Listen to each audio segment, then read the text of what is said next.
Welcome to Town and Country Executive Village. Itong subdivisions po is along Marcos Highway. At yan guys, nandito po tayo sa Antipolo City. At itong property na to na bago nating ipipicture, 3-story po ito. At ito yung 4-folded gate, automated gate po ito. At itong second level, itong house and lot, nadyan po yung huge master bedroom.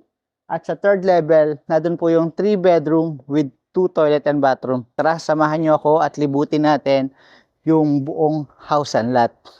Yan guys, ito yung pedestrian gate. Ito ang unang welcome sa'yo, siyempre, yung 2-car carport. Tapos naka-covered parking yan, protection nyo sa init at ulan. At dito sa side na to, ito yung 4-folded gate. At automated po ito. Ito yung motor niya. At dito naman sa side na to, meron kang 2 panel dito o 4 panel ng sliding glass window. At dito, ito yung door papunta sa inyong living area. Pero bago tayo pumasok dun guys, ito, meron siya ditong storage area. Lagayan po ng mga tools niyo para sa kotse. Yan, continue tayo ng tour. Ito yung huge door. Bali, naka-automated po ito. Yan, si Nathan kasama ko. At yan guys, ito yung foyer. Diretso tayo. At ito guys, mayroon kang vertical steel slat dito. Partition mo dito sa foyer at yung living area. Dito sa side na to, mayroon po ditong storage area. Ito, may mga gamit lang po siya, kaya hindi po siya mapasok. Ito yung staircase going up to 2nd floor. Mamaya pupuntahan natin yon. At yan, dito na po tayo sa inyong dining area, kitchen. Pero bago tayo magpatuloy sa side na yan, unahin muna natin yung magandang space ng living area. Yan, sa likod ko po, ito yung 4-panel ng sliding glass window. At yan, makikita mo yung 2-car carport. Ang ganda ng ceiling niya. Ang ganda ng modern light at naka-cove light. At meron kang mga pin light sa taas. At dito guys, ito yung TV console mo. Meron kang floated cabinet. At dito naman sa area na to, ito yung partition mo mula dito sa living area at sa foyer. Ang maganda dito guys, hindi siya nakasarado totally. Is may mga space siya, naka-vertical slot para yung hangin mag-circulate pa rin po at papasok pa rin dito sa inyong property. Yan, nakita na natin tong living area at next naman natin yung dining. Sa dining mo, pwede ka maglagay ng round or rectangular table, good for 6 or 8. Pero sa tingin ko maganda yung round, no? Round table, tapos mayroon kang 8 upuan dyan. Tapos ang ganda rin ng modern light niya. At naka-cove light din po ito at may mga pin light. Yung ginamit niyang flooring dito, naka 60 by 120 siya. Combination ng white and gray color. At dito may huge glass. Ay, kitang-kita. Tapos ito, may panel siya dito. Yan guys, continue tayo ng tour. Siyempre, katabi po ng dining area, hindi mawawala itong ating kitchen. Meron ka ditong island kitchen countertop. May modern light above. May cove light. At dito sa area na to, ito yung cabinet mo. Mula doon hanggang dito. At naka-box plus. At ito, naka-white solid surface ka ng countertop, wrench hood, tapos dito yung cooktop, dito yung mga drawer mo, guys. Yan, dito pa yung mga susi, saka yung mga remote ng mga ilaw, saka iba pang mga appliances dito. Naka-so close. Dito ka sa side na to, pakita ko din yung cabinet. Yan. So close din po siya. At dito naman, yung dual sink. Tapos dito sa taas, ito yung cabinet. Yan. At siyempre, next natin, itong 2-door refrigerator.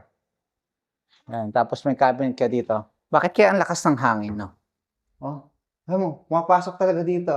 Kala mo may electric fan. Tingnan natin mamaya yung area na yun, ha? Yan guys, dito naman, meron kang room dito sa baba. Tapos may modern light ka sa taas. Tapos meron ka ditong bintana. At dito naman, ito yung toilet and bathroom. Ito. Ang ganda ng tiles niya doon, ha. Tapos, ito yung tiles niya dito sa wall. Yan. Magkaiba ng color. Black and white siya. Tapos, ito yung shower. Labas na tayo dito. Puntahan naman natin itong side na to. Ito yung utility area. Yan guys. Ito yung everyday kitchen. Open natin yung ilaw. Tapos, ito may countertop. At dito naman yung maid's room sa area na to. At dito sa maid's room, yan, meron siyang sariling toilet and bathroom dito. Ngayon, libutin pa natin hanggang sa taas. Kasi, ito yung laundry area. Tapos dito, may staircase ka dito na steel yung ginamit nila. At saka itong property na to guys, nasa loob siya ng Town and Country Executive Village along Marcos Highway. Napakalapit lang po sa mga establishment nito. Pwede dito laundry area. Tapos sampayan sa taas. Tingnan din natin sa taas. Kahit ganito kalaki yung niya, pero ang hangin, no? O, lakas ng hangin dito. Tapos dire-diretso siya dun sa baba yung hangin. No? Yan, pag bumabanda dito yung hangin, diretso dun sa baba. Yan, baba na tayo. Sige.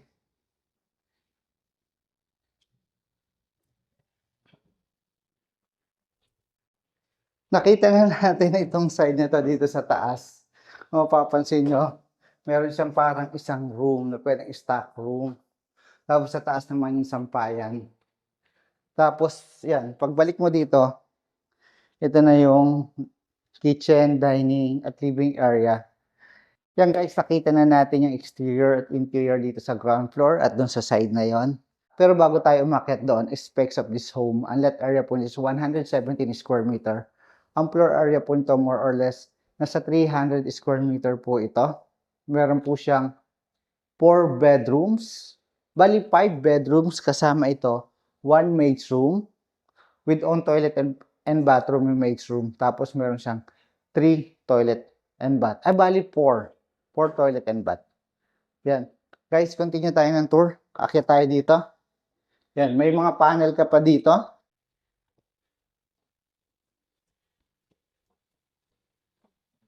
Nandito na tayo ngayon sa landing between the ground floor, the second floor. At ito yung hagdanan papunta sa third level kung saan na doon po yung 3 bedroom saka 2 toilet and bathroom. Pero maganda dito, malawak yung niya, yung hagdanan niya, no? Tara, pasok tayo dito na ito. Yan guys, welcome dito sa master bedroom. Ito pong entire second floor, inoccupy po for a master bedroom po ito.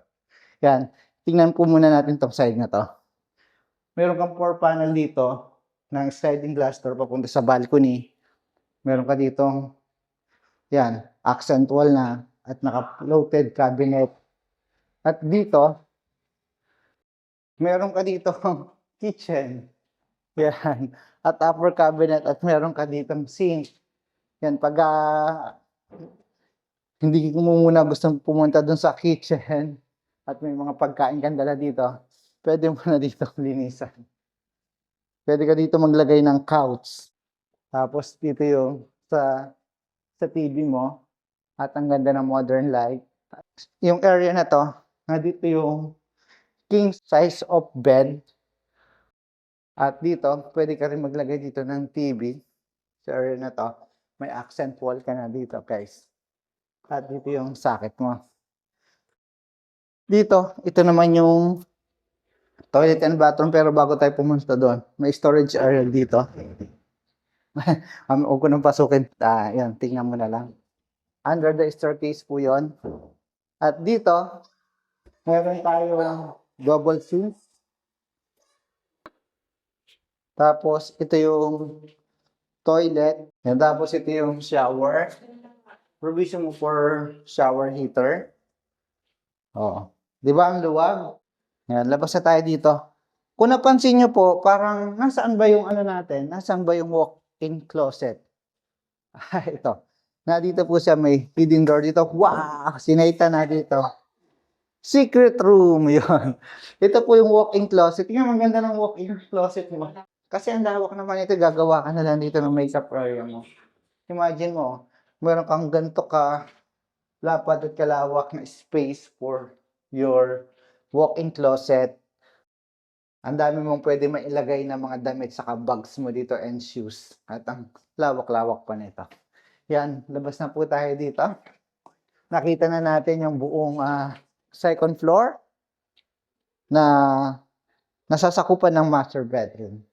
And guys, continue tayo ng tour.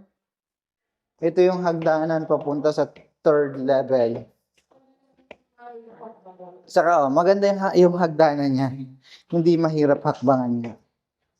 Tapos meron ka na ditong chandelier.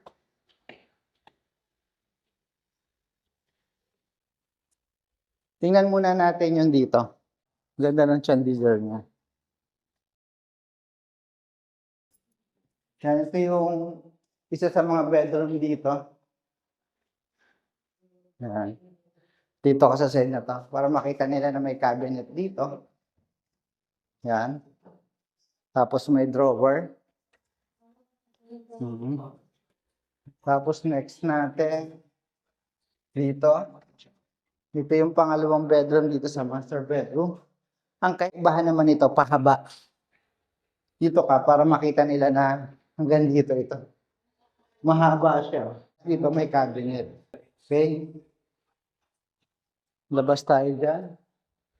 Tapos, kung mapapansin mo, yung first and second bedroom natin dito walang toilet and bathroom. Meron siyang common. Dito siya. Yan. Ito yung common toilet. Labas tayo dito. Tapos, ang huling titignan natin, itong isang bedroom dito. Ito. Ito, storage area. Or another bedroom. Linen. Okay, linen. Oh, tama ka, linen area nga yan. Ang galing, no? At least mayroong linen area. Kasi importante sa isang bahay na mayroon kang linen area kung saan nilalagay mo yung mga closet. Ay, yung mga blanket, yung ganon. Pillows. And guys, ito yung pang third bedroom natin dito sa third level. Bali, meron tayong 5 bedrooms dito, total dito sa house and lot. At ito yung cabinet. Tapos dito, ito yung sa main door, itong first bedroom. At ito naman, ito yung toilet and bathroom dito. Nandiyan yung sink, yung toilet. At ito yung shower. Yan guys, tapos dito, may balcony. Sa second floor, may balcony at dito sa third level, may balcony din po. Yan guys, nakita na natin yung exterior, yung interior sa ground floor, dito sa second floor, buong master bedroom ito. Tapos sa third level, may 3 bedrooms tayo doon. May 1 linen, saka 2 toilet and bathroom, at 2 carport. Ang lot area po is 117 square meter, floor area is 300 square meter, more or less. Yan guys, sana nagustuhan niyo itong bago kong feature na property dito po sa Town and Country Executive Village along Marcos Highway. And please don't forget to like, subscribe, and hit the bell button for notification para lagi kayong updated sa mga bago kong feature na property dito po sa Metro Manila and Osalete. Thank you and God bless. Kita po tayo sa sunod video.